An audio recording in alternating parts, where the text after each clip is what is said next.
Dr. Dasman Yahya Ma'ali LCMA Hafizahullah, Dr. Helmi Basri LCMA Hafizahullah, Dr. Hidayatullah Ismail LCMA Hafizahullah.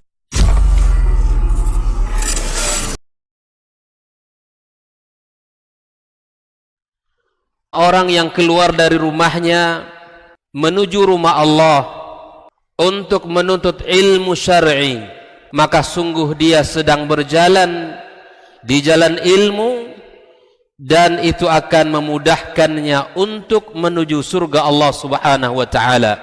Man salaka tariqan yatlubu fihi ilman salakallahu bihi tariqan min turuqil jannah.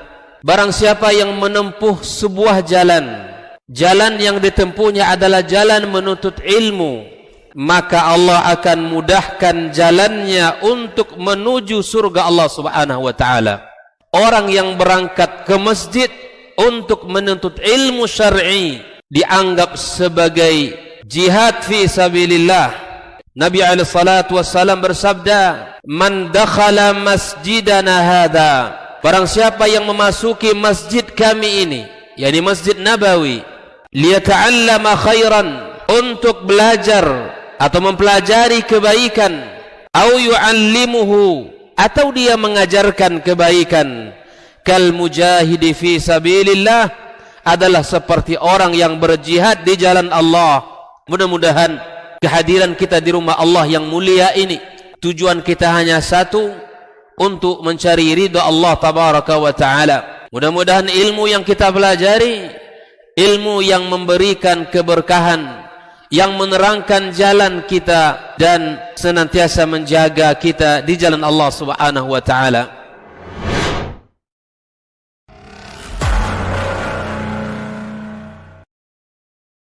Assalamualaikum warahmatullahi wabarakatuh. Alhamdulillah, wassalatu wassalamu ala nabiyyina Muhammadin sallallahu alaihi wasallam.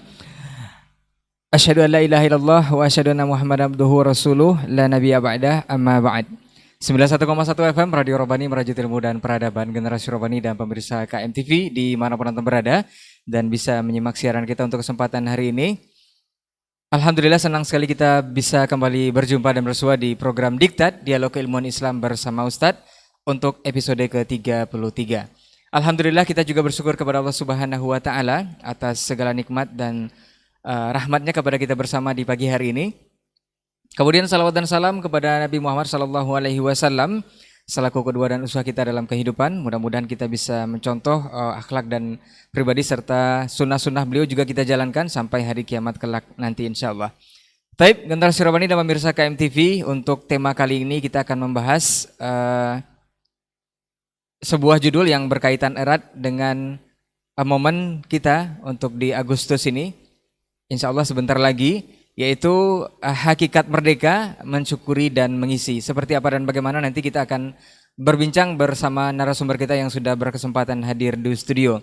Seperti biasa, biasanya kita ditemani oleh 3 narasumber kita, dan untuk kesempatan kali ini Ustadz Dr. Dasman Yahya Ma'ali LCMA Hafizahullah Ta'ala mungkin berhalangan hadir karena kondisi beliau yang kurang fit. Kita doakan mudah-mudahan Allah segera angkat penyakit beliau dan bisa kembali pulih, bisa kembali bersama kita di sini insyaallah.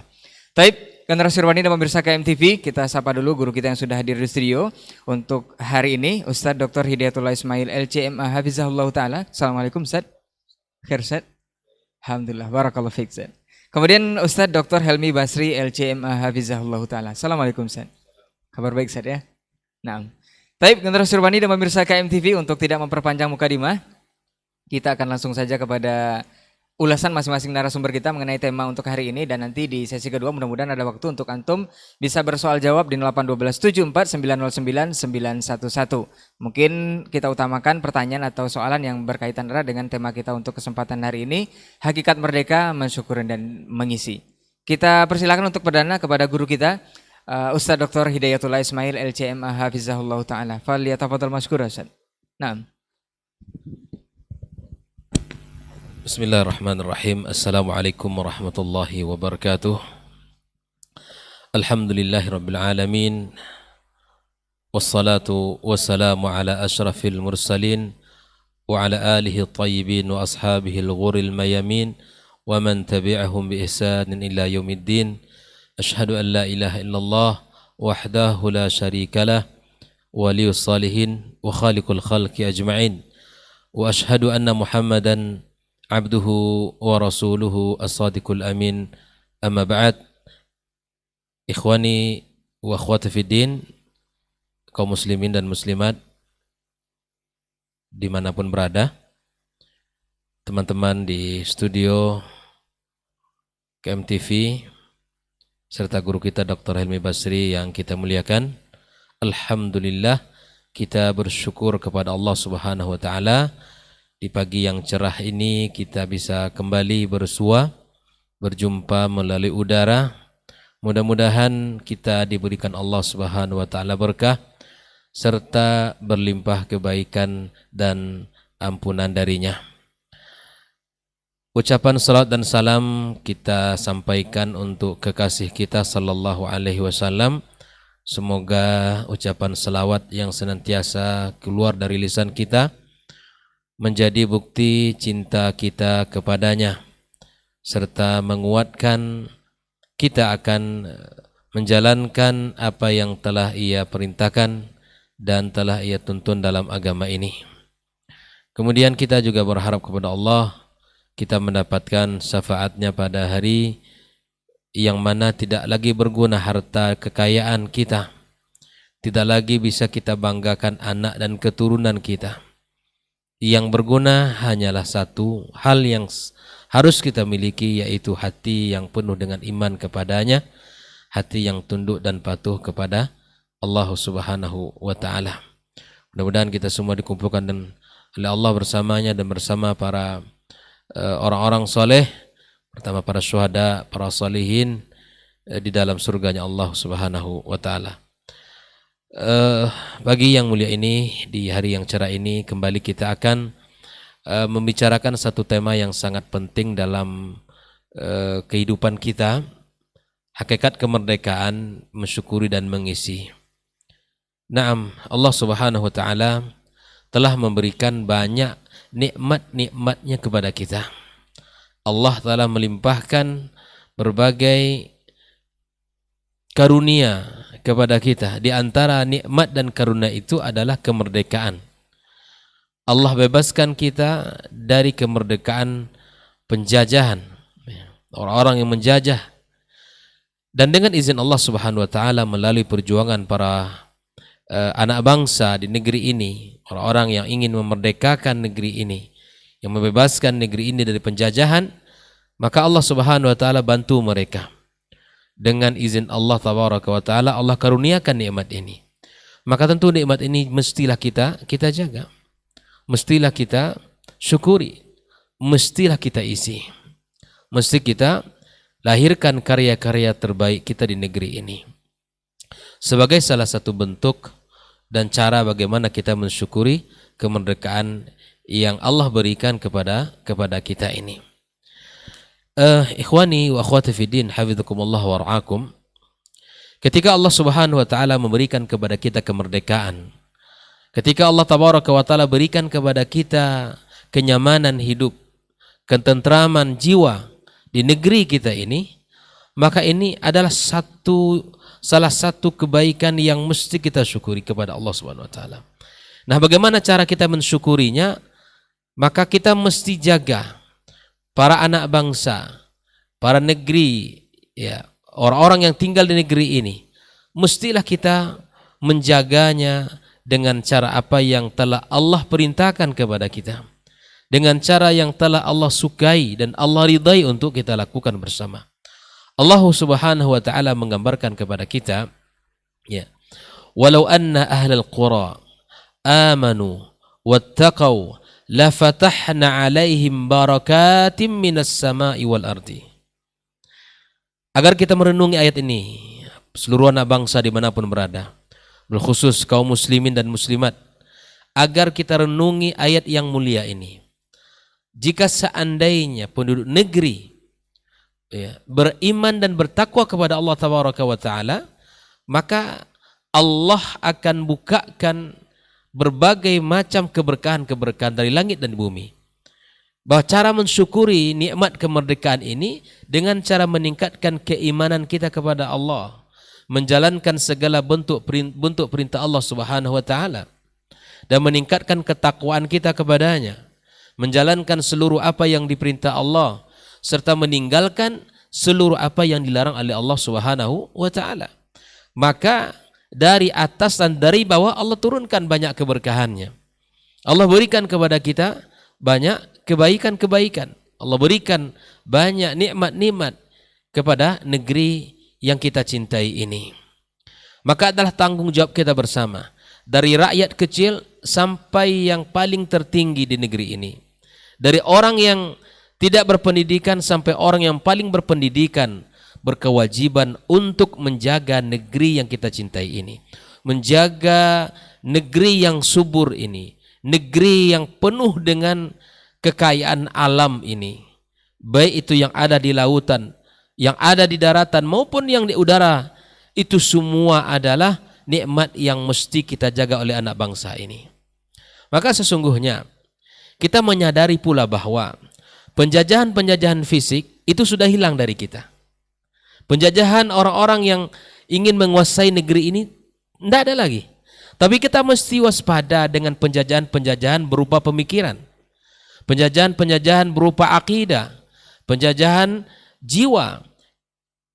Seringkali kita waspada terhadap penjajahan fisik, tapi kita tidak sering waspada terhadap penjajahan berupa pemikiran-pemikiran.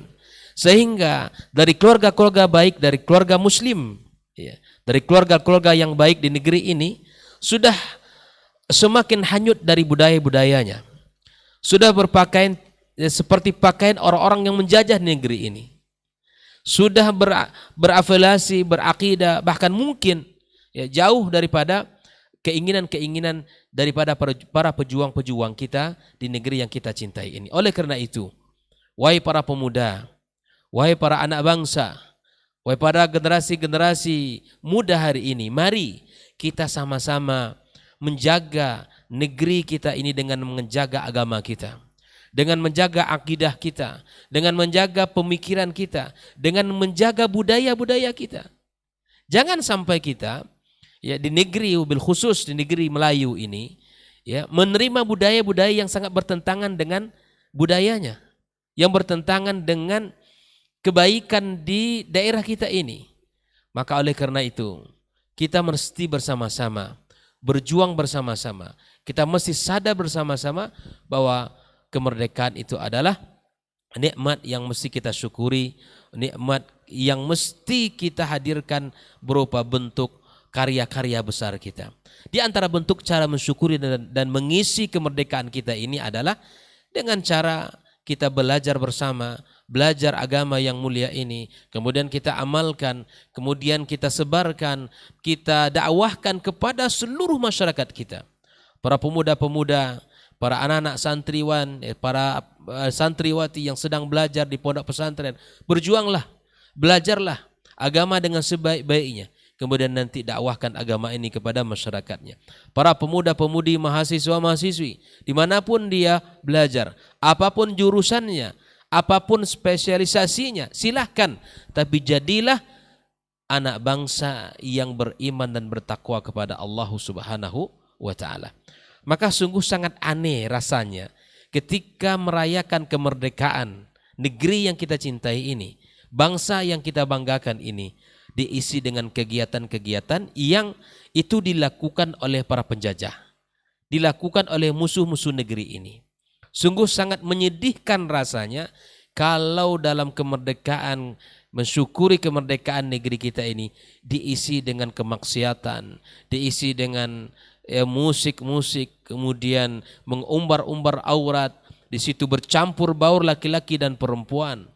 Dan ini tentu tidak sesuai dengan pesan-pesan agama kita, bahkan pesan bangsa kita yang menginginkan kita ini ya merdeka di dalam segala kebaikan-kebaikan, bukan pada kemaksiatan. Hal ini sejalan ya dengan apa yang ada dalam pesan-pesan agama kita. Saya teringat dengan salah satu perkataan salah seorang sahabat ya, Rib'i ibn Amir ya.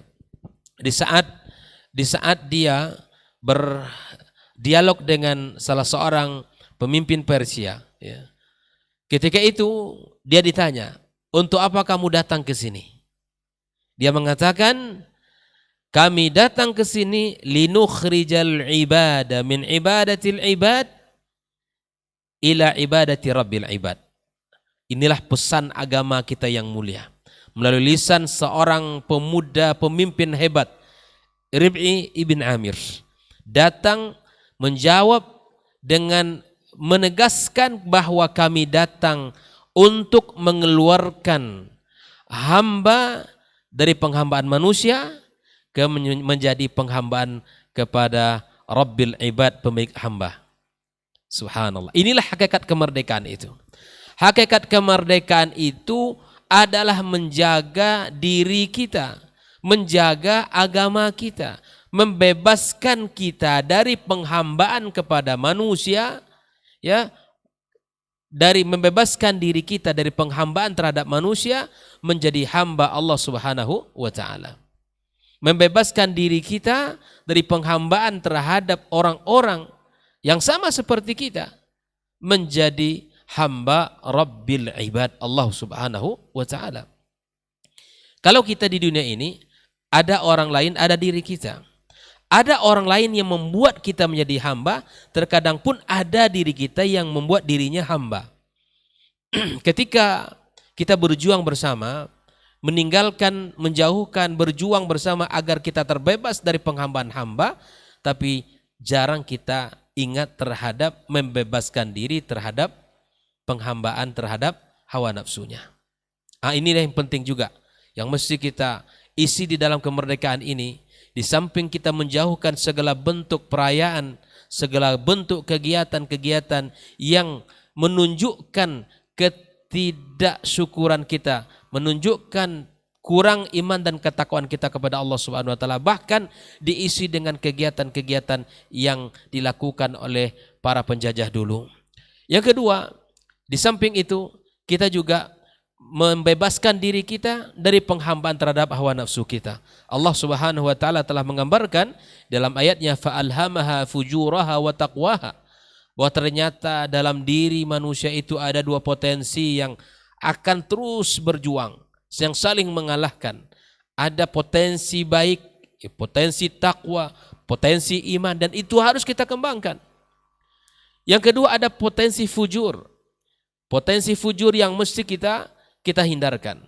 Maka mukmin yang baik dalam rangka mensyukuri nikmat Allah tabaraka wa taala, nikmat kemerdekaan ini, maka jadilah dia hamba yang senantiasa meniti jalan ketakwaan kepada Allah Subhanahu wa taala. Maka hakikat kemerdekaan sesungguhnya adalah hakikat memerdekakan diri dari penghambaan manusia menjadi penghambaan kepada Allah Subhanahu wa taala. Membebaskan keyakinan-keyakinan kita dari kesyirikan, membebaskan keyakinan-keyakinan kita dari segala sesuatu yang bertentangan dengan Allah Subhanahu wa taala. Jangan ada dalam diri kita ini sebuah keyakinan bahwa makhluk sesama kita ini punya kekuatan seperti kekuatan Allah tabaraka wa taala. Tidak. Bahwa hamba lemah seperti mana kita lemah. Ya. Makanya di dalam kehidupan kita, kalau ada sesuatu yang kita inginkan, maka Nabi SAW mengajarkan panduannya kepada kita. Apa kata Nabi SAW? Wa idza sa'alta fas'alillah. Jika engkau mintalah kepada Allah. Wa idza sta'anta fasta'in billah. Engkau minta tolong kepada Allah. Ini adalah panduan, role modelnya seorang mukmin dalam kehidupan. Bagaimana dia menjaga agamanya, bagaimana dia menjaga akidahnya, bagaimana dia menjaga jiwanya. Maka mintalah kepada zat yang maha kuat, mintalah kepada zat yang maha kaya.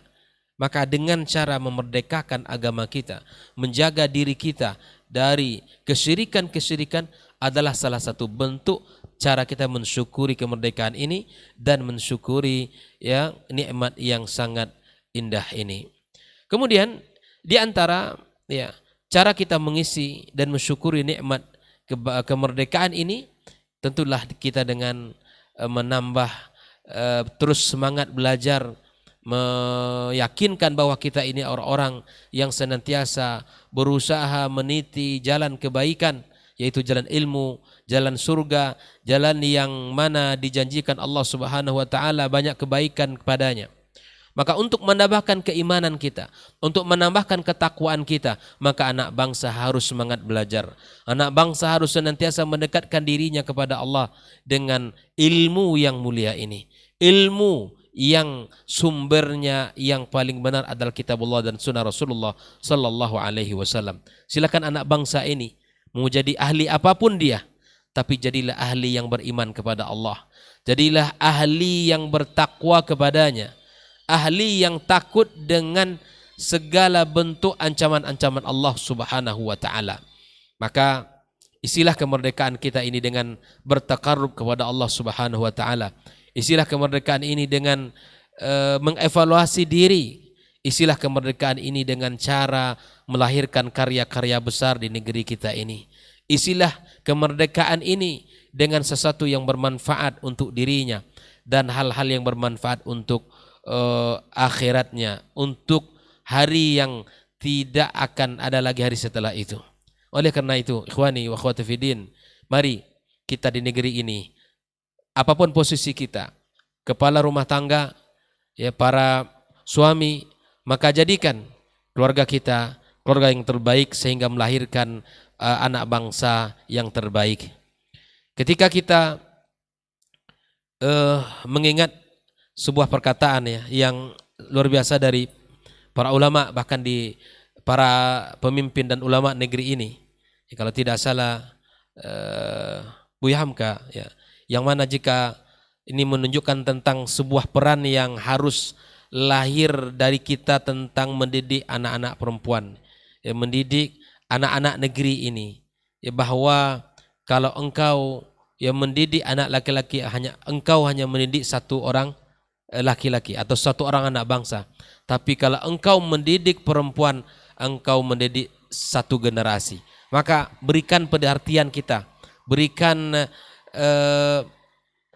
perhatian penuh kita kepada anak-anak perempuan kita. Mari kita didik mereka. Bahkan Nabi SAW juga memberikan keutamaan-keutamaan tentang mendidik anak perempuan kita, di mana Rasulullah SAW mengatakan barang siapa yang diberikan 2 anak perempuan dan 3 anak perempuan, kemudian dia bersabar mendidiknya, kemudian dia memberikan pakaiannya, memberikan minumannya, maka kemudian dia akan menjadi hijab baginya dari neraka Allah Subhanahu wa taala. Mari kita sebagai para suami yang bertanggung jawab dalam kehidupan rumah tangganya, mari kita didik anak kita, mari kita perhatikan ya segala hal yang mereka butuhkan sehingga dia akan hidup di masyarakat yang baik. Dan sesungguhnya masyarakat yang baik berawal dari rumah tangga yang baik, dan negeri yang baik berawal dari sebuah masyarakat yang baik. Maka semua itu kita bertanggung jawab. Para pendidik di lembaga pendidikan, jadilah guru yang berkualitas. Hari ini kita tidak butuh kepada hanya guru yang formalitas, tapi kita butuh guru yang berkualitas. Artinya guru-guru yang juga belajar, tidak berhenti belajar. Dengan selesainya dia pendidikan S1, S2, bahkan mungkin S3, bahkan dia mendapatkan gelar ya kehormatan, itu tidaklah membuat kita berhenti untuk belajar. Didiklah anak-anak bangsa ini dengan sebaik-baiknya. Berikan kepada mereka bimbingan, berikan kepada mereka contoh dan tauladan yang baik, dan berikan kepada mereka nasihat-nasihat yang berguna bagi mereka. Inilah peran-peran pendidik. Kalau semuanya kita laksanakan, insya Allah kita akan bisa melahirkan anak bangsa dengan baik ini. Ada satu hal untuk para pendidik, untuk para guru, untuk orang-orang yang memiliki amanah di dalam lembaga-lembaga pendidikan. Ingat, salah satu tugas mulia yang Nabi sebutkan adalah menjadi seorang pendidik. Sebagaimana Nabi SAW katakan, innama bu'itstu mu'alliman, aku diutus menjadi seorang pendidik. Hari ini ya terkadang kata pendidik itu sudah mulai melenceng dari nilainya. Kalau ada yang bertanya, apa kerjanya Ustadz? Saya seorang guru. Saya akan mengatakan kata guru itu tidak berizzah gitu. Tidak memiliki semangat. Karena hal itulah kenyataan kita hari ini. Maka wahai para pendidik, berbahagialah Anda dengan janji-janji Allah Tabaraka wa Ta'ala, dengan janji-janji Rasulullah Sallallahu Alaihi Wasallam. Dan wahai para pemangku negeri ini, orang-orang yang memiliki amanah, maka perhatikanlah hak para guru, perhatikanlah hak para pendidik, sehingga mereka merasa bahwa mereka ini adalah orang-orang yang dimuliakan. Karena kalau kita lihat sejarah dalam lintasan sejarah Islam, bahwa di antara orang-orang yang mendapatkan secara finansial, kalau boleh kita bicara penghasilan, orang yang diberikan penghasilan oleh negaranya, oleh bangsanya, yang termasuk yang diperhatikan dari sisi finansial itu adalah dua. Yang diantaranya adalah guru dan ahli kesehatan. Inilah orang-orang yang Allah berikan kepada mereka kemuliaan. Dan oleh karena itu di hari kemerdekaan, untuk mengisi kemerdekaan ini, mari kita sama-sama, orang tua, para pendidik, para pemangku negeri, kebijakan di negeri ini, mari kita sama-sama ambil peran kita sesuai dengan bidang kita masing-masing, untuk kita syukuri, untuk kita isi dengan karya-karya kita, untuk kita bekerja di dalam mendidik anak bangsa ini, sehingga orang-orang yang telah berjuang, orang-orang yang telah memerdekakan, melalui tangan mereka Allah titipkan kemerdekaan bangsa ini, kita berterima kasih atas juhud mereka dengan melanjutkan misi perjuangan mereka mendidik anak bangsa, mendidik negeri yang kita cintai ini. Ikhwani wa akhwati fiddin, hafizakumullah wa ra'akum. Inilah yang harus kita lakukan untuk mengisi kemerdekaan kita ini.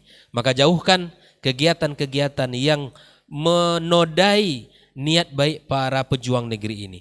Jauhkan kegiatan-kegiatan yang menodai syariat yang mulia yang kita cinta ini. Dan jauhi pula segala bentuk kegiatan-kegiatan yang menodai nilai-nilai budaya Melayu di negeri kita ini.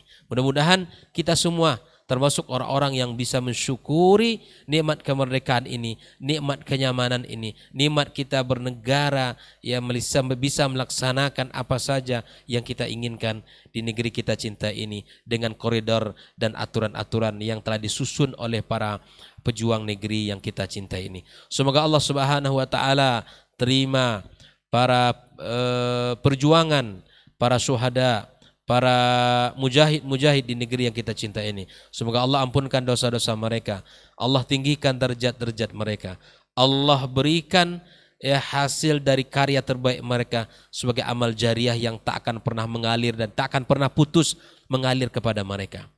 Kebaikan-kebaikan mereka akan senantiasa mereka dapatkan. Perjuangan-perjuangan mereka akan senantiasa mereka rasakan pahala dari Allah Subhanahu wa taala. Mudah-mudahan mereka diterima Allah Subhanahu wa taala dan Allah jadikan sebagai orang-orang yang mendapatkan kedudukan yang mulia di sisinya. Dan kita sebagai anak bangsa yang ditinggalkan, mari kita teruskan perjuangan mereka. Mari kita teruskan semangat mereka. Mari kita isi di negeri kita ini dengan cara mempersatukan anak bangsa melalui pendidikan, melalui karya-karya, melalui ilmu, melalui agama yang mulia ini. Mudah-mudahan kita termasuk orang-orang yang berjuang memerdekakan diri dari penjajah fisik, juga memerdekakan diri dari penjajah-penjajahan pemikiran, penjajahan akidah dan penjajahan akhlak dan budaya.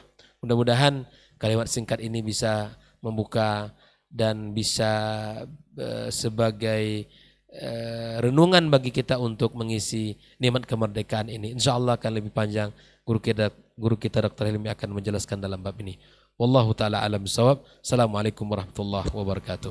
Waalaikumsalam warahmatullahi wabarakatuh. Taib, barakallahu fikum, jazakallahu khairan untuk pendahuluannya dari tema kita untuk hakikat kemerdekaan, mensyukuri ataupun mengisinya dengan hal-hal yang memang sudah disunahkan juga atau diperintahkan juga oleh yang maha memberi kemerdekaan kita untuk kesempatan hari ini. Karena kita tahu juga di pembukaan undang-undang dituliskan juga bahwa atas berkat rahmat Allah yang maha kuasa. Dan mudah-mudahan kita juga bisa mewujudkan negeri yang baldatun, thayyibatun, warabun ghafur, ya. Nah, kita akan lanjutkan berikutnya dari guru kita Ustaz Dr. Helmi Basri LCMA Hafizahullah Ta'ala untuk tema kita hari ini, dan setelah itu kita akan bersoal jawab di 0812 74909911. Fal yatafadhal masykur Ustaz.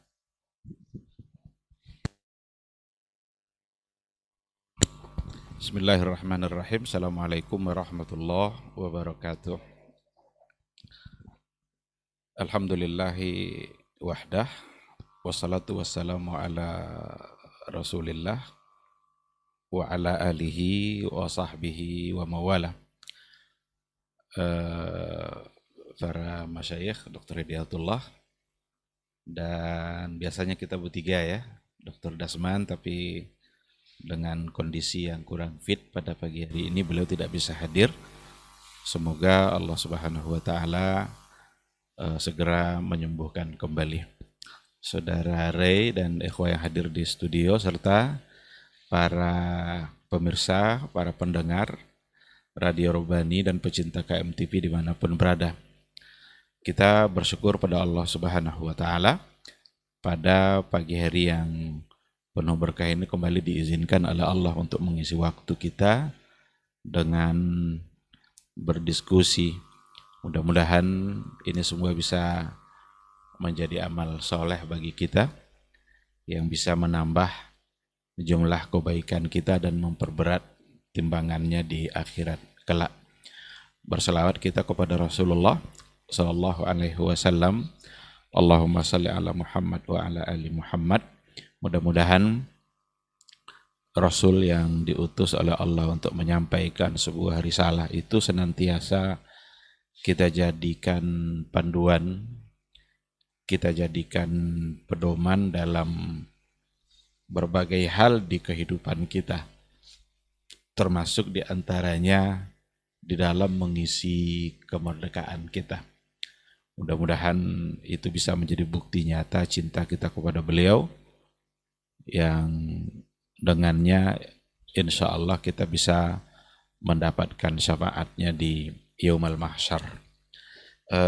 Baik, ikhwati fillah, tema kita pada pagi hari ini berkaitan dengan kemerdekaan, sebuah momen yang sebentar lagi insya Allah akan kita laksanakan. Ini momen yang sangat berharga dan mengingatkan kita kepada sejarah. Tahun ini berarti sudah ke-77, hari kemerdekaan yang ke-77. Kalau seandainya dibawa kepada umur manusia hari ini, 77 itu sudah cukup tua, tidak lagi umur muda.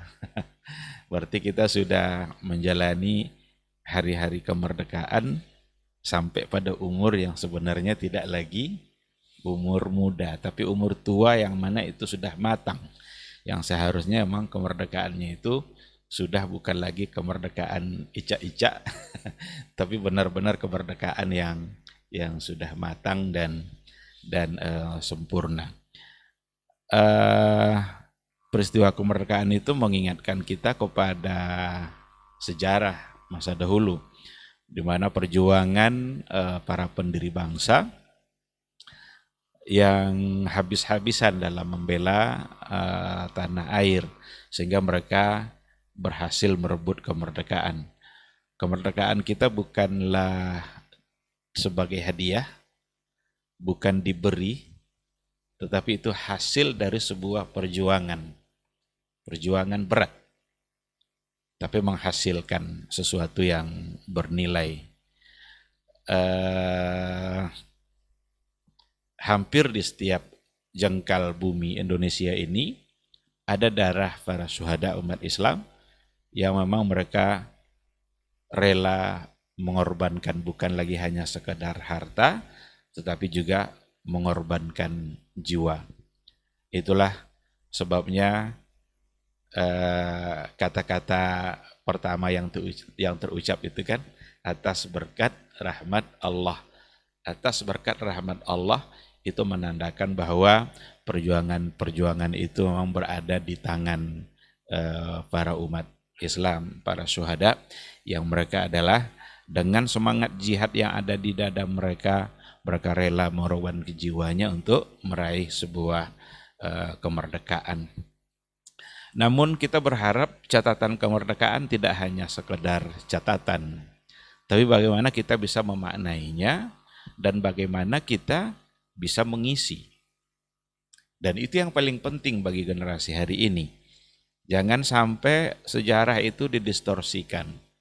Jangan sampai sejarah hanya sekedar jadi bahan bacaan dan ingatan begitu saja. Tetapi tidak, tapi lebih jauh dari itu, harus kita mampu untuk melanjutkan apa sebenarnya yang menjadi cita-cita para pendiri bangsa. Kita boleh untuk mengkaji ulang apakah cita-cita mereka sudah tercapai atau belum. Mencerdaskan kehidupan bangsa, meningkatkan kesejahteraan, keadilan, dan kemakmuran bagi seluruh rakyat Indonesia. Apakah memang itu sudah tercapai atau belum? Atau hanya berada pada catatan-catatan di kertas yang tertulis saja. Kalau seandainya belum, berarti tugas berat.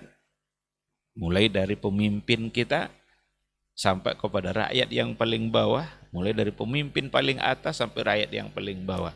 Berarti mereka berhutang kepada pendiri bangsa ini untuk benar-benar meraih apa yang mereka cita-citakan. Merdeka itu identik dengan bebas dari penjajahan, bebas dari penindasan. Tetapi bebas bukan berarti tidak beraturan. Bebas bukan berarti tidak punya aturan dan dawabit atau karakter. Nah, disinilah kita perlu banyak berdiskusi, banyak belajar agar merdeka itu tidak disalahmaknakan. Apakah kemerdekaan itu berarti bebas mau berbuat apa saja? Apakah kemerdekaan itu membuat kita bebas untuk melakukan sesuai dengan kehendak kita? Karena sekarang kata merdeka itu disandingkan dengan berbagai macam istilah sekarang ini. Ada kurikulum merdeka. Ada kampus merdeka. Ini apa nih kampus merdeka ini maksudnya? Apakah bebas kita berbuat apa aja di kampus itu? Sehingga nggak punya aturan. Kurikulum merdeka apa kira-kira yang dimaksud gitu. Kita perlu tahu dan perlu sosialisasi memang. Karena itu sudah menjadi sebuah istilah pada periode yang sekarang ini. Pada rezim yang sekarang kan itu yang diistilahkan gitu. Karena kalau tidak nanti akan menjadi sesuatu yang nanti di belakang hari menjadi catatan yang tidak baik. Saya hanya ingin mengingatkan kita bersama dengan panduan Al-Quran ketika mendapatkan kemerdekaan. Itu ada dalam Al-Quranul Karim. Ketika Rasulullah SAW dulu juga menghadapi berbagai macam tindakan kekerasan dari orang-orang Quraisy pada masa jahiliyah. Lalu pada akhirnya ada Fathu Makkah, penaklukan kota Makkah sebagai bentuk dari sebuah kemerdekaan dari penindasan itu.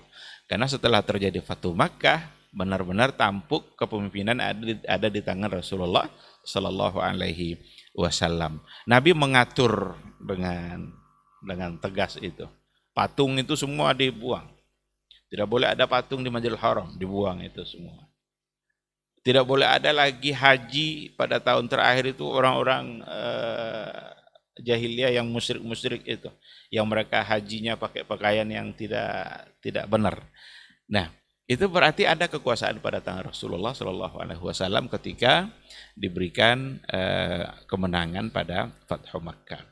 Panduan yang saya maksud itu ada dalam surat Al-Hajj ayat 41, di mana Allah Subhanahu Wa Taala mengatakan, Bismillahirrahmanirrahim, alladzina immakkannahum fil ardi aqamus salah wa atauz zakah wa amaru bil ma'ruf wa nahau 'anil munkar walillahi aqibatul umur.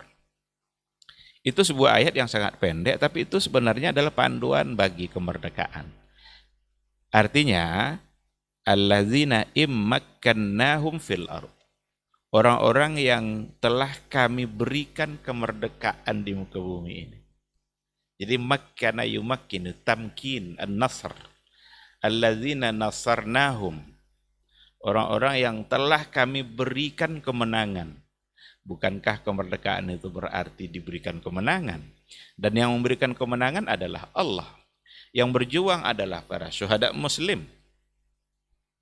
Dengan segala macam bentuk upaya-upaya yang telah mereka lakukan. Dengan senjata yang seadanya saja. Bahkan kita waktu kecil-kecil itu dulu kan diajarkan itu perjuangan dengan bambu runcing. Padahal musuh sudah menggunakan meriam, menggunakan senjata yang begitu canggih. Tapi orang-orang tua kita, para pendiri bangsa, hanya dengan bambu runcing.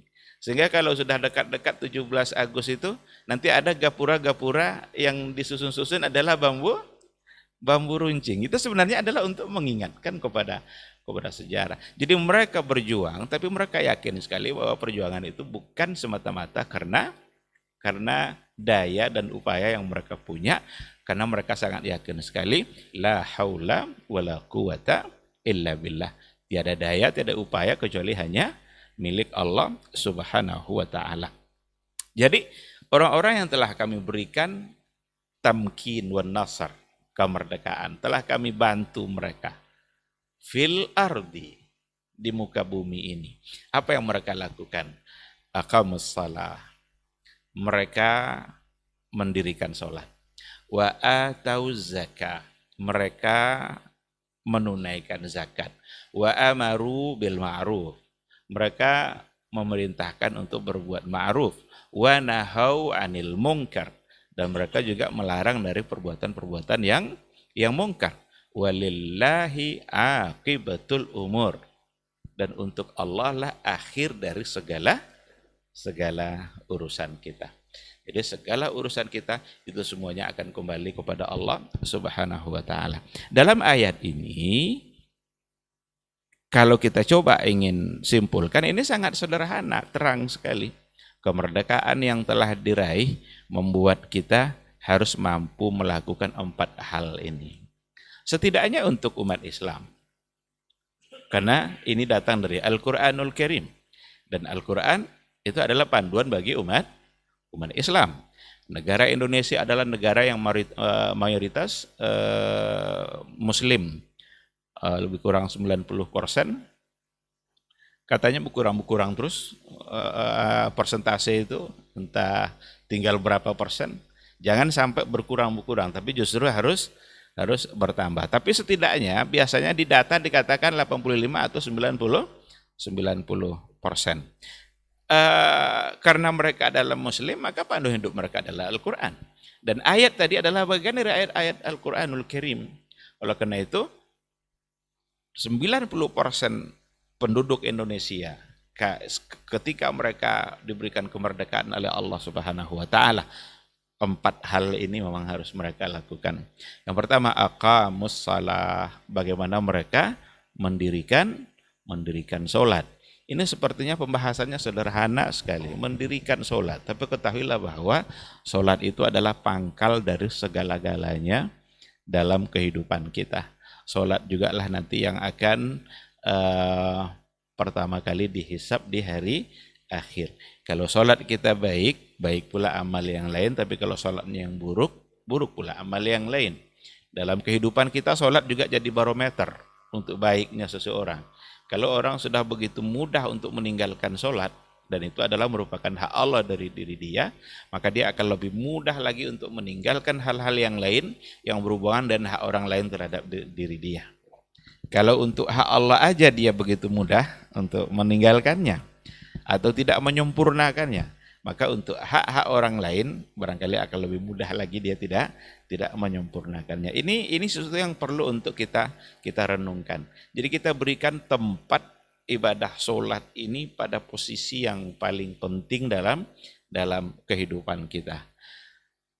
Makanya kita mengajak mereka-mereka yang Muslim, semua umat Islam, mulai dari pemimpin-pemimpin yang memang kebanyakan mereka adalah Muslim, jadikan sholat ini sebagai kunci dalam kehidupan kita agar kita mendapatkan kebaikan-kebaikan setelah itu. Dan kita bisa untuk memuhasabah selama ini gitu. Bagaimana pandangan kita terhadap sholat? Kadang-kadang sholat itu sudah menjadi nomor sekian, tidak lagi menjadi yang pertama. Yang penting udahlah, yang penting bisa sholat gitu. Bisa kadang-kadang gara-gara rapat orang sholat asarnya jam 5.30. Gara-gara rapat, padahal yang akan memberikan hasil dari rapatnya itu adalah Allah juga kan. Artinya berikan tempat utama masalah sholat ini dalam kehidupan. Dan bagi mereka-mereka yang non-muslim, bagi mereka yang tidak Islam, hargai sholat ini. Hargai umat Islam yang melakukan ibadah sholat. Jangan justru yang terjadi kebalikannya. Itu ada yang viral-viral itu. Kemarin juga ada yang viral itu orang yang sedang azan, itu di Papua kalau nggak salah beritanya. Orang yang sedang azan tiba-tiba di belakang ada seorang pemuda yang menamparnya atau memukulnya. Berarti dia tidak menghargai orang muslim yang sholat. Padahal sholat itu akan memberikan arti bagi kehidupan bangsa. Kalau seandainya sholat sudah diutamakan, maka kehidupan bangsa akan menjadi baik. Tidak usah dilarang-larang nanti suara azan dengan suara keras. Azan itu kan memanggil. Kalau memanggil itu kan memang harus keras. Tidak mungkin manggil. Coba kalau kita memanggil orang kan, supulan itu kan memanggil. Tapi kalau Allahu Akbar, Allahu Akbar, hayya 'alas shalah, itu kan tidak memanggil namanya. Tapi ketika hayya 'alas shalah, itu dengan suara yang keras, itu baru memanggil, karena azan itu nida. Dalam hadis Nabi juga iza sami'tumun nida, Rasul mengatakan iza sami'tumun nida, apabila kalian mendengar nida. Nida itu kan seruan, panggilan. Kenapa Bilal yang dipilih oleh Rasul untuk menjadi muazzin? Karena Bilal itu anda sautan, suaranya lebih nyaring. Jadi gak usah dibuat aturan itu. Azan tidak boleh pakai mic luar, suara keras. Emang azan itu harus keras gitu. Nah, itu hak kita sebagai umat Islam. Orang yang non muslim wajib menghargai ini. Sebagaimana kita juga bisa menghargai suara lonceng-lonceng gereja mereka. Karena kalau nanti ini dianggap sebagai mengganggu keamanan, ketertiban, kita juga beralasan nanti suara lonceng gereja mereka jangan-jangan juga kita anggap mengganggu, nanti jadi kacau hidup kita gitu. Nah, ini yang saya maksud.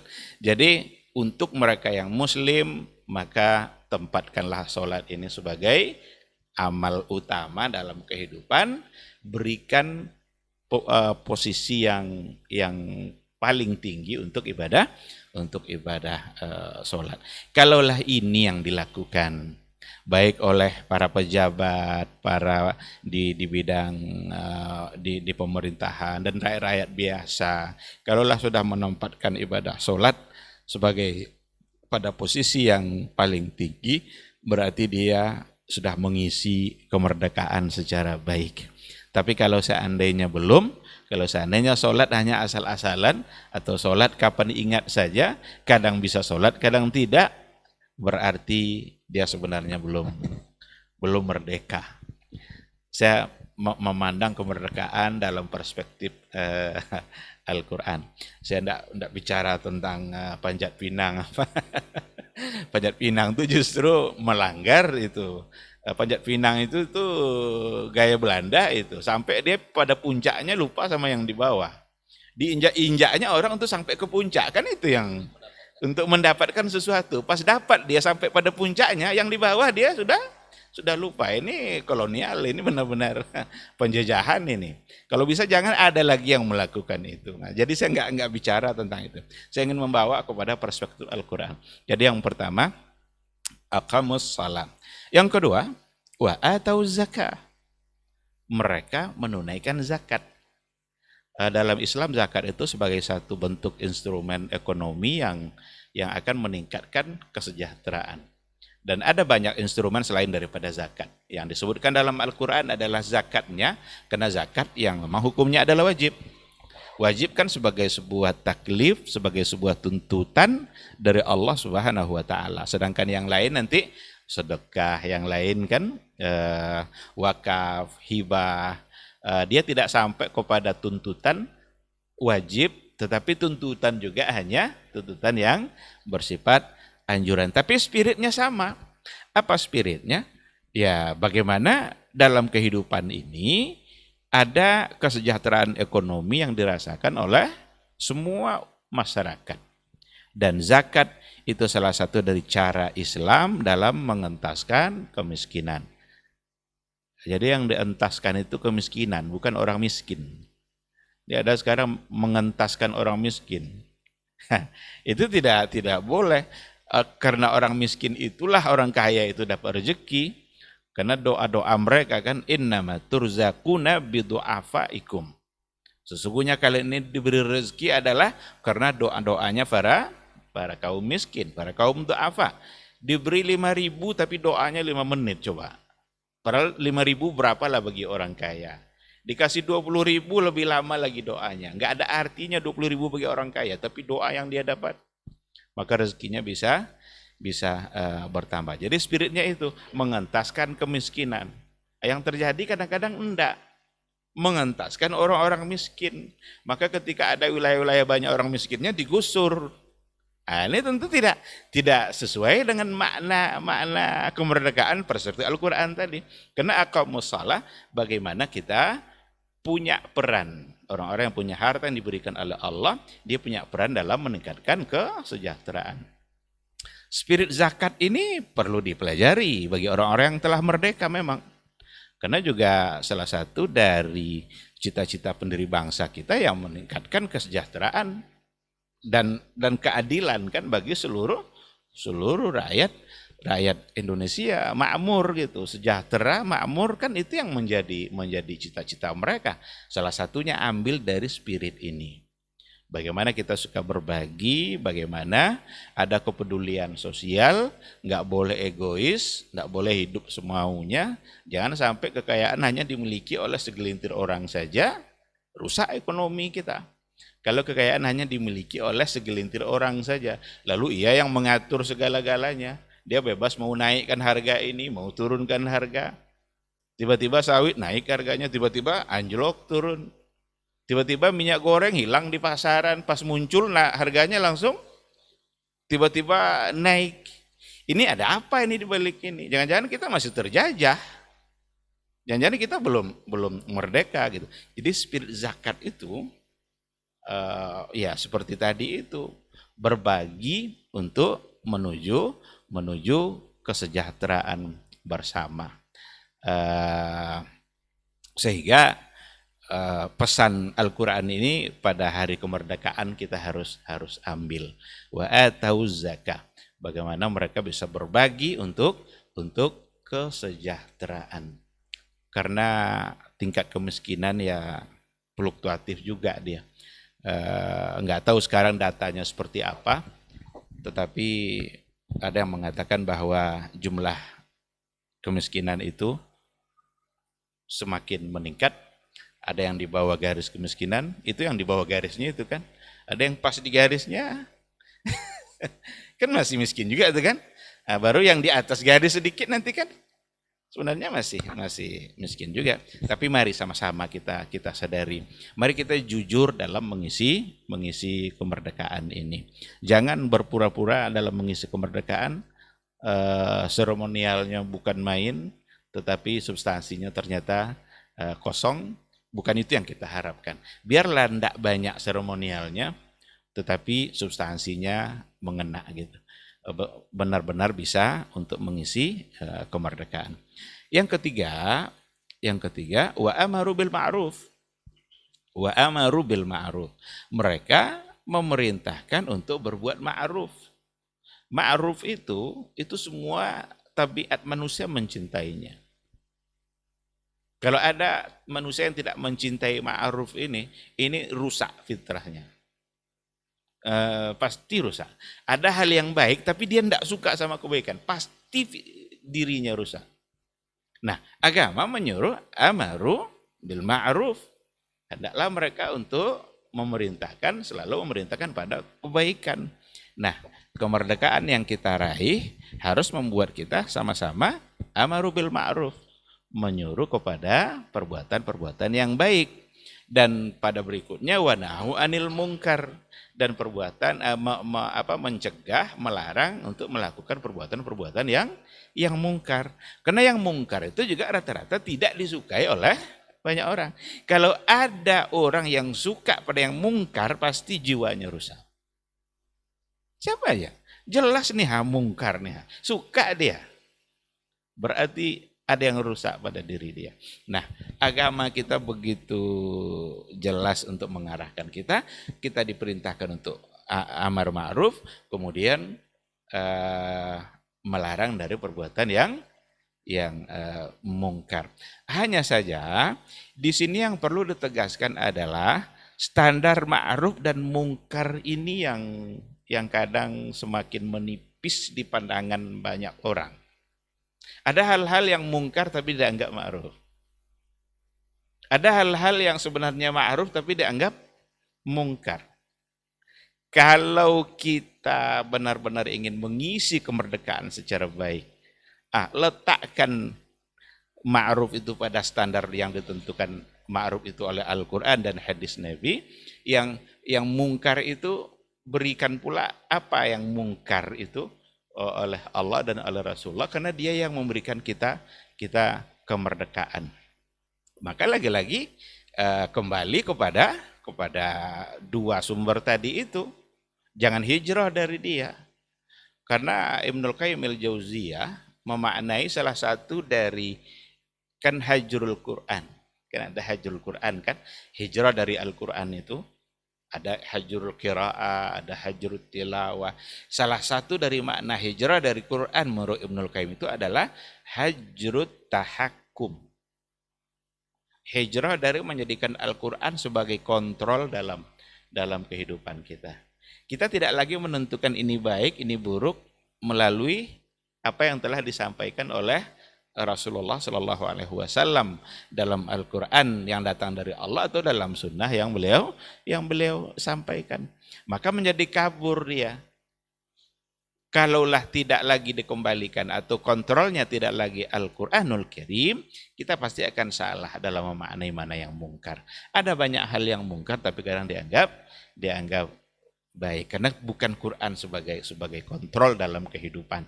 Sebagai kontrol itu maksudnya ya kita mengukur ini baik enggak atau tidak. Tengok ada enggak kira-kira penyampaiannya baik dari Quran maupun dari sunnah Rasulullah. Tidak cukup hanya oleh akal saja. Banyak hal-hal yang diukur melalui hak azazi manusia umpamanya. Gara-gara mengikuti hak azazi manusia, sebenarnya itu mungkar itu, tapi karena hak azazi, berarti hak azazi sebagai tahakkum, sebagai kontrol kita. Banyak hal-hal yang mungkar, nggak boleh kadang kita larang. Kenapa? Itu adalah hak azazi. Kalau ada perempuan yang tidak pakai pakaian tidak menutup aurat, jangan dilarang karena itu hak azazi. Padahal itu adalah sesuatu yang mungkar, yang salah menurut Allah dan menurut Rasulullah Shallallahu Alaihi Wasallam. Jadi banyak sekali ada kegiatan-kegiatan. Apa yang kemarin itu yang di Bandung itu Fashion Week. Citayam tuh Cayam apa itu Fashion Week yang di Bandung. Itu jangan bilang salah tuh. Itu ekspresi. Itu adalah bagaimana kebebasan menunjukkan berkarya. Apakah karya seperti itu benar-benar akan mengisi kemerdekaan? Saya tidak usah saya jawab aja masing-masing. Benar enggak yang seperti itu akan menyumbangkan nilai-nilai kemerdekaan yang sesungguhnya?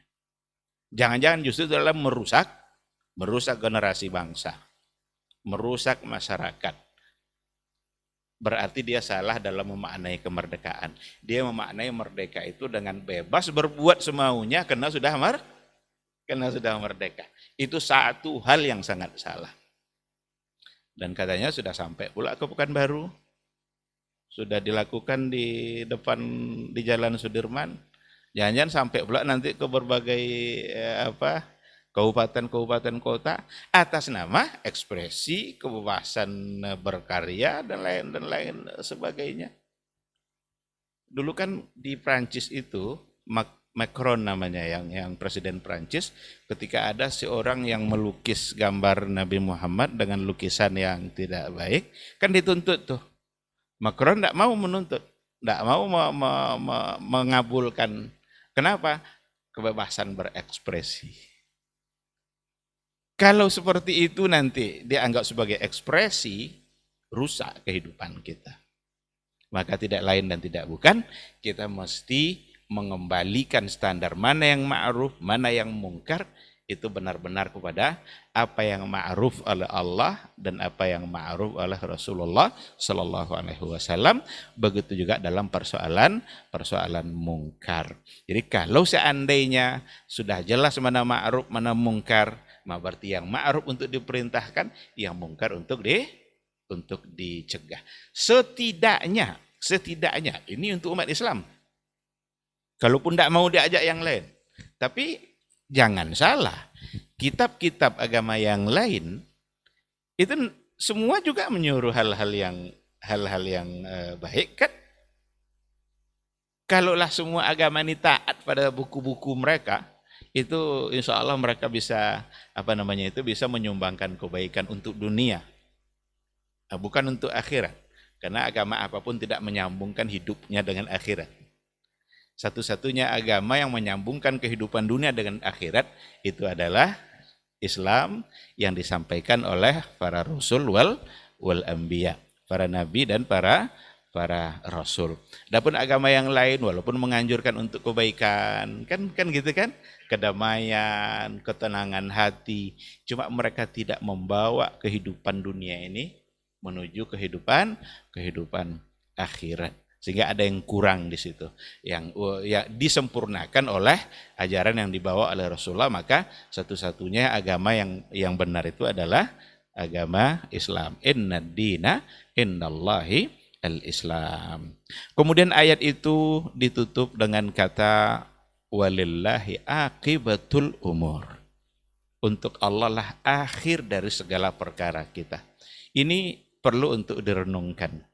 Siapapun kita, apapun jabatan yang sedang kita sandang, apapun gelar yang sudah kita raih, apapun aktivitas yang kita laksanakan, semua itu kembali kepada Allah Subhanahu wa taala. Tidak ada yang satupun yang yang akan luput nanti dari catatan malaikat Allah.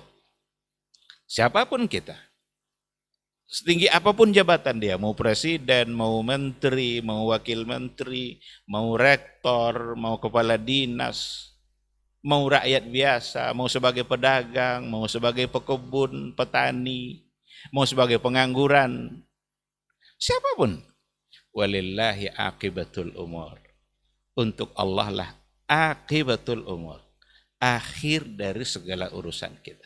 Semua akan kembali kepada Allah Subhanahu wa taala, dan itu artinya adalah ada pertanggungjawaban. Ada pertanggungjawaban. Nah, jadi berhati-hati semua kita. Segala bentuk aktivitas kita akan ada pertanggungjawabannya di hadapan Allah Subhanahu wa taala. Orang-orang yang hari ini gara-gara tanda tangan dia rusak satu masyarakat, akan dipertanggungjawabkan nanti di hadapan Allah. Ada pula di antara pemimpin, gara-gara satu tanda tangan dia, itu memberikan kebaikan yang luar biasa bagi kehidupan masyarakat. Mungkin cuma tanda tangan itu aja mungkin yang dia lakukan, tapi itu nanti akan sangat berarti bagi kehidupan dia di akhirat kelak. Oleh karena itu, hari kemerdekaan berarti hari mengingatkan kita kepada yang memberikan kemerdekaan itu sendiri, yaitu Allah Subhanahu wa taala. Maka kemerdekaan harus semakin mendekatkan diri kita kepada Allah. Oleh karena itu wajarlah dalam sebuah buku dikatakan oleh Syekh Yusuf Qaradawi bahwa al-aqidah itu asasul hurriyah. Aqidah itu adalah pondasi kemerdekaan yang sebenarnya. Dan kemerdekaan yang sesungguhnya itu adalah ketika kita berakidah yang benar, yang hanya kita sembah satu-satunya adalah Allah. Selagi kita menyembah selain Allah, kita belum merdeka. Ada orang yang begitu patuh kepada atasannya. Gara-gara patuh pada atasan kadang lupa dia yang perintah-perintah Allah. Karena takut dia sama atasannya, dia belum merdeka. Karena yang harus kita takuti itu hanyalah Allah Subhanahu wa ta'ala. Yang kita sembah itu hanyalah Allah Subhanahu wa ta'ala. Ini mungkin yang bisa saya sampaikan pada kesempatan kali ini. Mudah-mudahan dapat dipahami dan ada manfaatnya. Subhanakallahumma bihamdika asyhadu an la ilaha illa anta astaghfiruka wa atubu ilaik. Wassalamualaikum warahmatullahi wabarakatuh. Waalaikumsalam warahmatullahi wabarakatuh. Barakallahu fikum, jazakallahu khairan Ustaz untuk penjelasan materi kita di kesempatan hari ini, hakikat merdeka, mensyukuri dan mengisi. Dan mudah-mudahan saja kita memang benar-benar bisa memaknai kebahagiaan kemerdekaan ini, juga mengisinya serta mensyukurinya dengan apa yang sudah diberikan Allah Subhanahu wa taala, karena nanti juga akan diminta laporan pertanggungjawaban Ustaz ya di akhirat nanti terhadap kemerdekaan yang sudah kita isi dengan koridor yang sudah ditentukan tadi dari Al-Qur'an dan juga sunnah Rasulullah sallallahu alaihi wasallam. Baik, Kantor Serwani dan pemirsa KMTV, kita langsung saja kepada sesi kedua, soal jawab di 08127490911. Kita bacakan pertanyaan yang pertama. Mudah-mudahan nanti bisa dijawab oleh narasumber kita. Kita pilih poin yang menghubungkan atau terkait dengan materi kita kesempatan hari ini. Untuk pertama, Assalamualaikum warahmatullahi wabarakatuh Ustaz. Dari Elang Perkasa di seputaran Kualu. Ustaz izin bertanya. Ustaz, apa pendapat Ustaz mengenai generasi tunduk yang saat ini banyak nunduk kalau kita ketemui di mana-mana? Trennya yang terlahir dari era gadget Ustaz, serba real. Yang pertama, di satu sisi generasi ini sangat futuristik atau percaya kepada hal-hal yang berbau masa depan. Di sisi lain juga banyak yang percaya mistik. Karena yang lagi viral saat ini Ustaz, ada dukun yang sengaja bikin konten di medsos dan itu dipercayai banyak orang. Dan dibongkar juga oleh seorang pesulap yang katanya juga memainkan trik yang sebenarnya itu hanya murni trik. Ini seperti apa dan bagaimana? Apakah ini termasuk generasi yang mensyukuri kemerdekaan dari pahlawan bangsa? Jazakallahu khairan Ustaz. Bismillahirrahmanirrahim. Assalamualaikum warahmatullahi wabarakatuh. Terima kasih kepada saudaraku yang bertanya. Saya akan mulai dari sebuah ayat. Allah Subhanahu wa taala berfirman, Allahul ladzi khalaqakum min da'fin thumma ja'ala min ba'di da'fin quwwah thumma ja'ala min ba'di quwwatin da'fan wa syaibah. Allah dalam ayat ini menjelaskan 3 fase manusia, bahwa yang ada di dalam Islam itu hanya ada 3 fase. Yang pertama adalah fase lemah. Ini adalah lemah yang pertama, yaitu usia atau anak-anak kita di usia belia atau usia kecil. Yang kedua, setelah fase pertama ini selesai, masuk kepada fase kedua, quwwah.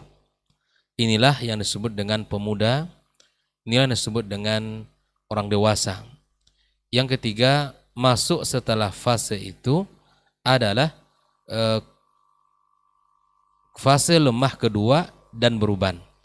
Ini adalah fase ketiga dari penjelasan Allah. Maka hanya ada satu kata untuk anak muda, hanya ada satu kata untuk generasi muda, yaitu kekuatan. Al-quwwah.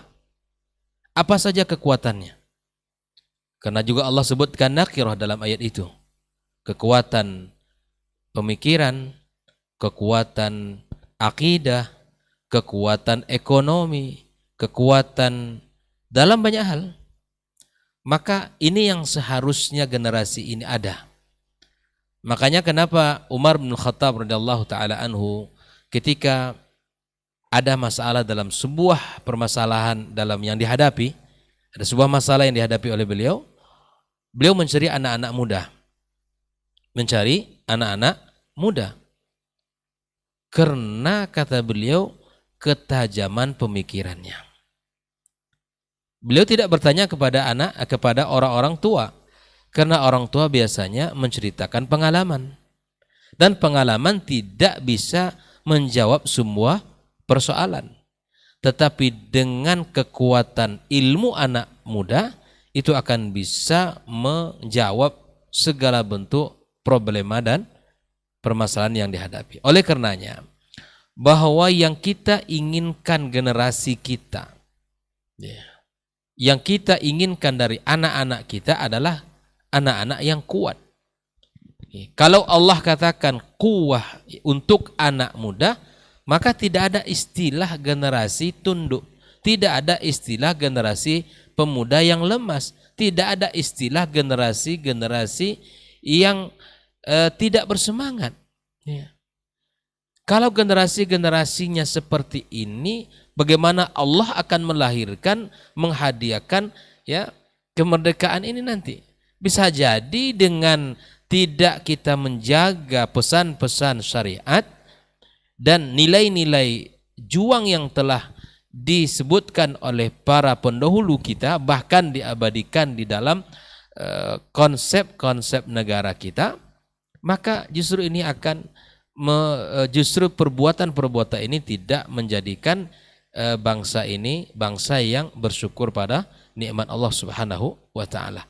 Oleh karenanya, generasi yang kita inginkan generasi kuat. Sebagaimana Rasulullah sallallahu alaihi wasallam melahirkan para pemuda-pemuda yang kuat. Saya teringat dan sebuah perkataan Rasul sallallahu alaihi wasallam tentang anak muda. Wahai para pemuda, ingat perkataan Nabi sallallahu alaihi wasallam menjelang atau menjemput bersempena dengan hari kemerdekaan kita ini. Kata Rasul sallallahu alaihi wasallam, "Nassarani syabab wa khadhalani syuyukh." Saya ditolong oleh anak-anak muda, saya dibantu oleh anak-anak muda, dan saya dihinakan oleh orang-orang tua. Nah, dari perkataan Nabi ini kita nampak bahwa dakwah Rasulullah itu dikelilingi oleh anak-anak muda, bahwa dakwah Nabi Shallallahu Alaihi Wasallam itu dibantu oleh anak-anak muda. Coba lihat Ali bin Abi Thalib. Ketika di usia 10 tahun beliau masuk Islam. Dan ketika Nabi Shallallahu Alaihi Wasallam menawarkan Islam kepadanya, maka dia ingin mengatakan, saya akan diskusikan dengan orang tua. Kata Rasul, jangan, cukup kamu pikirkan. Dan Ali bin Abi Thalib langsung bersyahadat. Inilah generasi yang kita inginkan. Bukan generasi gadget, bukan generasi yang sibuk dengan fashion itu, bukan. Itu semua adalah virus-virus zaman yang itu tidak akan bermanfaat bagi bangsa ini. Kalau anak bangsa ini lemah, tidak punya kokoh, tidak punya pendirian, tidak punya kekuatan, tidak punya visi besar dalam diri mereka, maka kita termasuk dari orang-orang yang tidak akan mensyukuri kemerdekaan ini nantinya.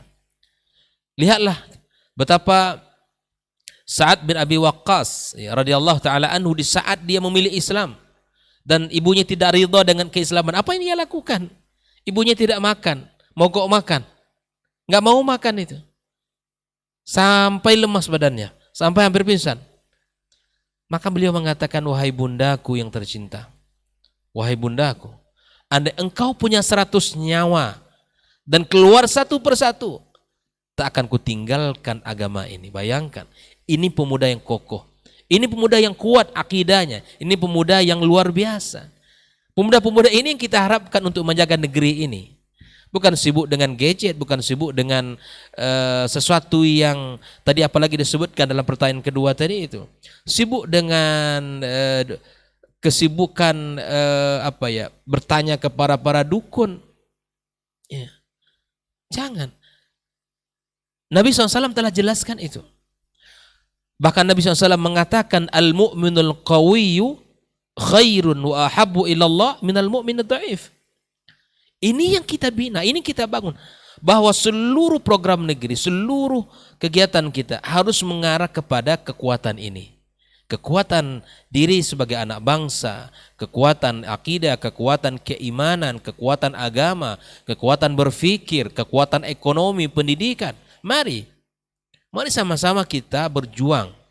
Para pemangku kebijakan, mari lihat bagaimana amanah yang Allah berikan ini. Akan ada pertanggungjawaban di hari kiamat kelak.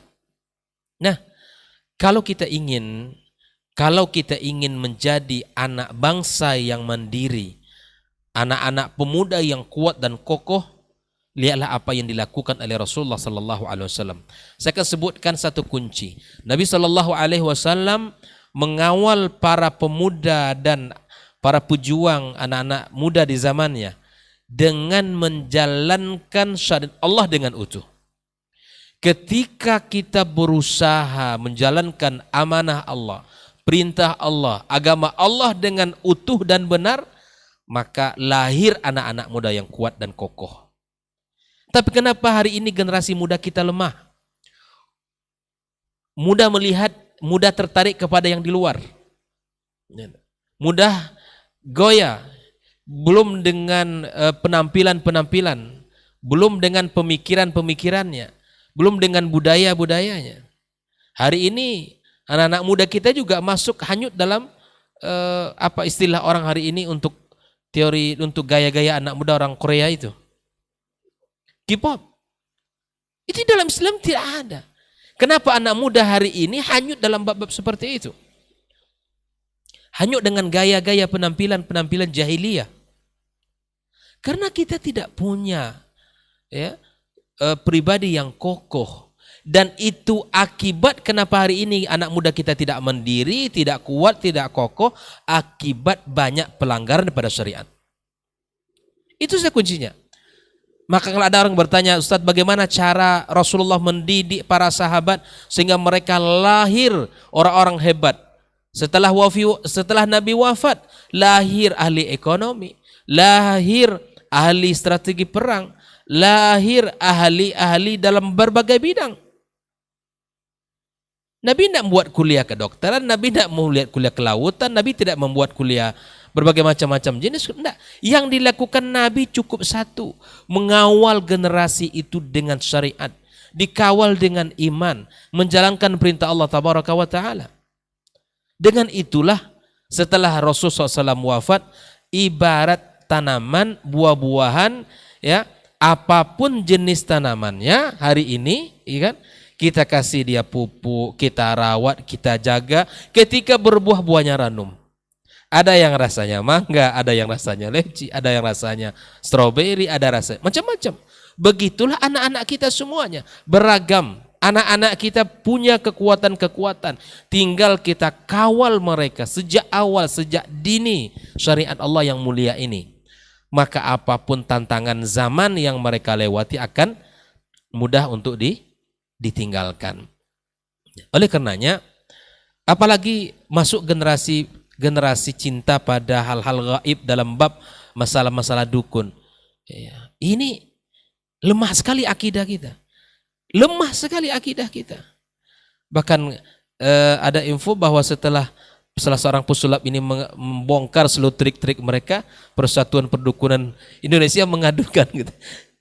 Ini ada apa sebetulnya? Kenapa terusik ya saudara? Non-job mereka sudah katanya. Ada apa sebetulnya? Ini subhanallah. Baru satu orang yang mencoba membongkar triknya. Belum lagi banyak orang, pemuda-pemuda yang lain gitu kan. Nah, oleh karenanya anak bangsa tidak sibuk dengan bab seperti itu. Ya. Bangsa ini dimerdekakan, diberikan nikmat kenyamanan, kemerdekaan ini oleh Allah Tabaraka wa Ta'ala atas perjuangan mereka, bukan karena perdukunan mereka, bukan karena kesaktian mereka, bukan. Gitu kan. Mereka berjuang dengan bambu yang telah disebutkan, senjata-senjata yang sederhana, tetapi yang membuat mereka kuat apa? Iman kepada Allah Subhanahu wa Ta'ala. Para pejuang kita, mereka berjuang atas iman kepada Allah, karena membela negeri, membela bangsa, membela jiwa adalah sebuah kewajiban. Itulah akidah kita. Dan mereka dulu berjuang dengan iman, lalu kita tumbuhkan perdukunan. Waliyadzubillah. Ini menunjukkan lemahnya akidah kita, lemahnya dasar-dasar kita. Maka oleh karena itu, mari kita sama-sama berjuang, ya, kembali kepada ya, agama kita yang murni, yang jelas berdasarkan apa yang telah dijelaskan oleh Rasulullah SAW. Ya, kalau masih anak bangsa kita suka dengan hal-hal yang seperti itu, ya, kalau ingin uang cukup digandakan, gitu kan? Cukup dengan gini-gini kan tangannya muncul uang, gitu kan?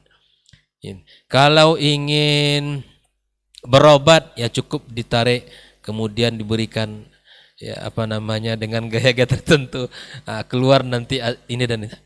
La haula wala quwata illa billah. Kita ini ya subhanallah punya kekuatan sesungguhnya dalam diri kita, ya.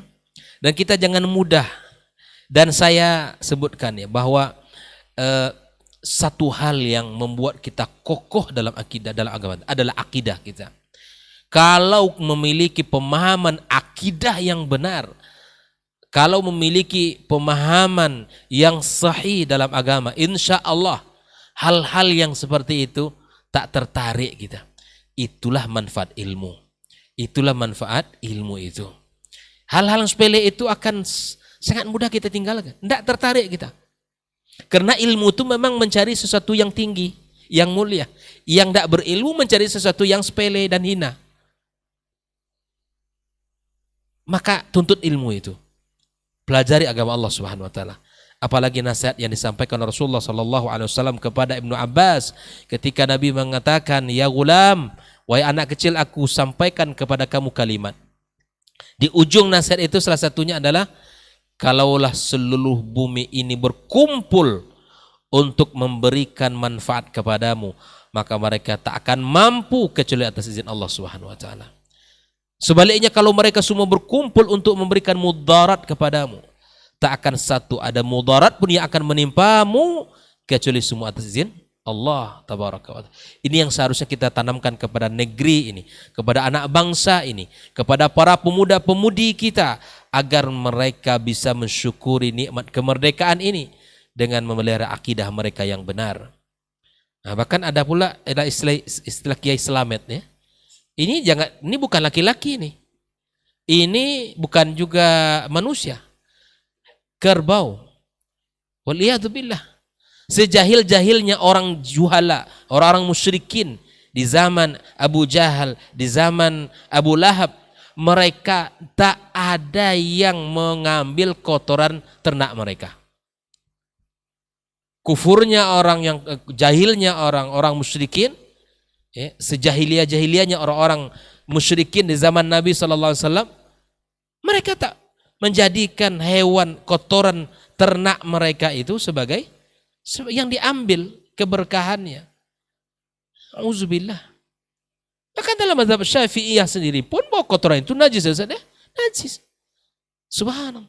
Ini kita ini, apa yang mau kita berikan untuk negeri dan bangsa kita dalam menjaga kemerdekaan ini? Jauhkan segala bentuk kesyirikan, jauhkan segala bentuk penyimpangan-penyimpangan. Jangan biarkan anak-anak generasi ini tunduk dengan gadgetnya, yang senantiasa melihat gadget, habis hari-harinya dengan gadgetnya. Jangan.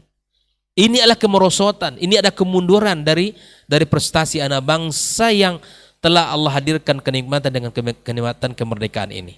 Maka oleh karena itu, satu tugas kita sebagai orang tua adalah dengan mendidik mereka, dengan menjaga mereka, dengan memelihara mereka. Kita sebagai orang tua mari sama-sama bergandeng tangan, para guru, para pemimpin negeri ini, untuk menyelamatkan anak bangsa ini, memberikan hak-hak mereka dalam pendidikan. Wallahu ta'ala a'lam bishawab. Baik, jazakallah khair Ustaz untuk jawabannya. Mungkin ada tambahan Ustaz? Naam. Fadhal Ustaz. Sedikit saya ingin menambahkan, tadi generasi tunduk, ya. Saya ingin mencoba membawanya kepada dua makna. Makna pertama tadi sudah disampaikan oleh Dr. Hidayatullah, tunduk kepada hal-hal yang tidak baik, tunduk kepada para dukun, yang saya kira itu juga sangat tidak bisa dikatakan mengisi kemerdekaan. Cuma katanya sekarang para dukun sudah kekurangan job, Sebab sudah ada yang membongkar. Dan itu juga menunjukkan kelemahan mereka sebenarnya. Kan mereka bisa menerawang tuh. Kenapa enggak diterawang aja job-job masa depan dia kan? Kenapa enggak diganda-gandakan aja uang itu kan, enggak perlu job-job lagi kan? Itu menunjukkan semua akan membongkar kelemahan-kelemahan dan kebohongan-kebohongan yang datang daripada dukun. Tapi makna yang kedua, ada generasi tunduk yang positif.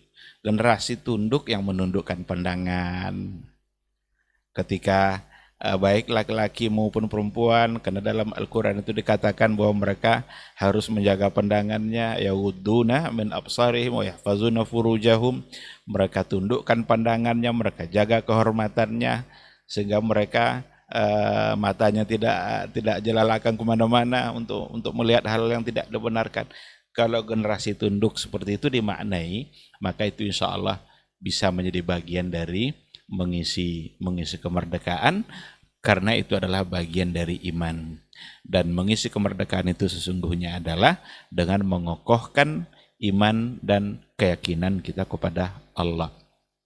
Generasi yang tunduk kepada aturan Allah, tunduk kepada apa yang telah digariskan dalam Islam, sehingga dia lebih mengedepankan apa yang diatur oleh Allah daripada tunduk kepada hawa nafsunya. Jadi tunduk itu akan ada dua nanti, tunduk kepada hawa nafsu dan itu adalah sesuatu yang salah, tapi tunduk kepada apa yang diatur oleh Allah dan Rasul itu adalah sesuatu yang bermanfaat, dan itulah sesungguhnya yang akan mengisi kemerdekaan itu. Kalaulah banyak orang yang tunduk kepada aturan Allah ketika Al-Quran melarang untuk mencuri, ketika hadis-hadis melarang untuk melakukan kezaliman, dan korupsi itu adalah bagian dari kezaliman karena mengambil hak-hak orang lain, berarti mengisi kemerdekaan adalah lepas dari keinginan untuk korupsi, kan seperti itu. Itu adalah bagian dari iman, dan tunduk seperti itu yang harus ditingkatkan. Saya kira seperti itu, wallahu a'lam. Baik, jazakallah khairan Ustaz untuk jawabannya. Mudah-mudahan bisa dipahami oleh Akhi Elang Perkasa ya di seputaran Kualu. Kita ke pertanyaan terakhir sepertinya Ustaz, sebelum jam 10 kita tutup. Ada satu pertanyaan lagi Ustaz. Assalamualaikum Ustaz, mengisi kemerdekaan dengan perayaan apakah termasuk tasyabuh Ustaz? Ataukah boleh mengingatnya saja tanpa mengisi? Kemudian bagaimana hukum sumbangan 17 Agustus? Nah Ustaz, fadal Ustaz.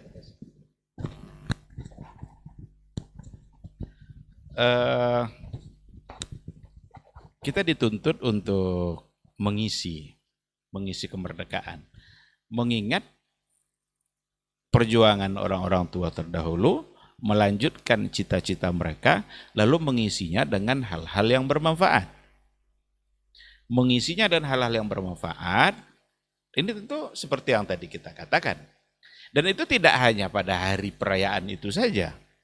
Karena jangan salah paham, merayakan pada satu hari itu lalu habislah segala-galanya pada hari itu, dan melakukan berbagai macam bentuk acara-acara yang kebanyakan hanya hura-hura, tidak bermanfaat. Bahkan ada hal-hal yang memang merusak akhlak yang tidak pantas itu dipandang oleh generasi kita gitu. Ada lomba meletuskan balon melalui bagian belakangnya antara dua orang, apa manfaatnya gitu. Bukan hanya sekedar untuk gembira-gembira saja, itu justru melupakan kita dengan nikmat. Jangan-jangan kita sedang kufur nikmat kalau begitu. Padahal yang diminta adalah syukur nikmat. Kalau mensyukuri nikmat tentu dengan melakukan hal-hal yang baik. Coba, mungkin tidak kira-kira dibuatkan kegiatan-kegiatan yang bermanfaat. Mungkin lomba bagi anak-anak, mungkin ada yang baru bisa mengaji umpamanya kan. Buatkan pula dia untuk lomba-lomba mengaji, itu kan jauh lebih bermanfaat. Asal jangan terjadi pula di situ perjudian.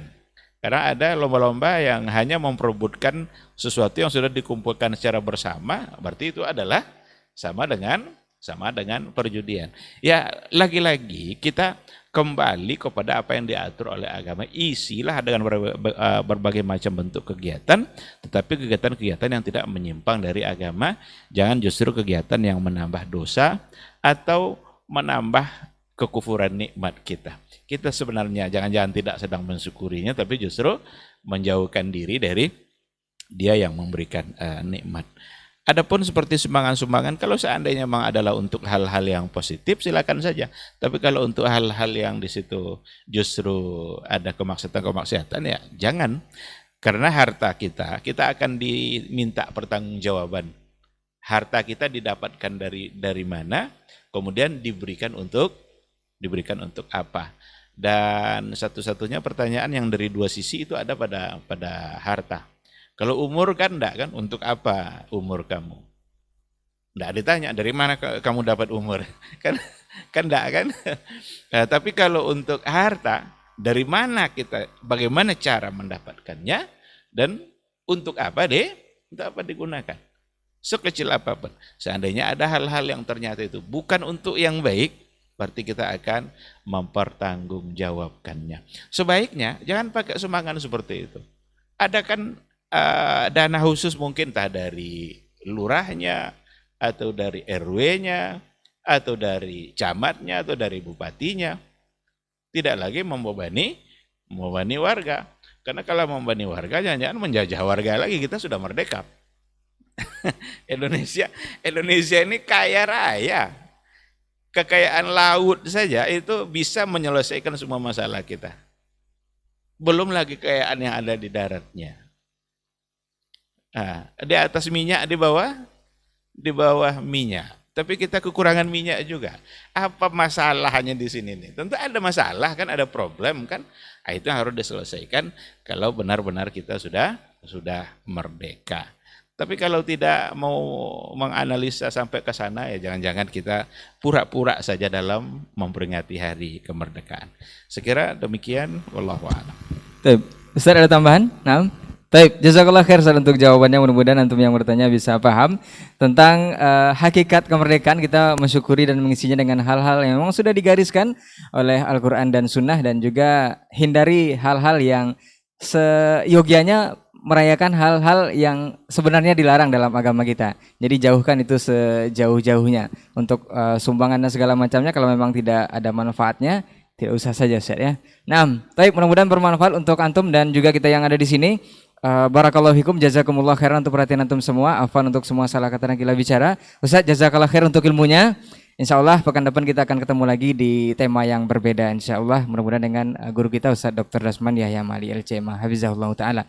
Kita tutup dengan doa kafaratul majelis. Subhanakallahumma wa bihamdika asyhadu an la ilaha illa anta astaghfiruka wa atubu ilaik. Wassalamualaikum warahmatullahi wabarakatuh. Dr. Dasman Yahya Ma'ali LCMA Hafizahullah, Dr. Helmi Basri LCMA Hafizahullah, Dr. Hidayatullah Ismail LCMA Hafizahullah.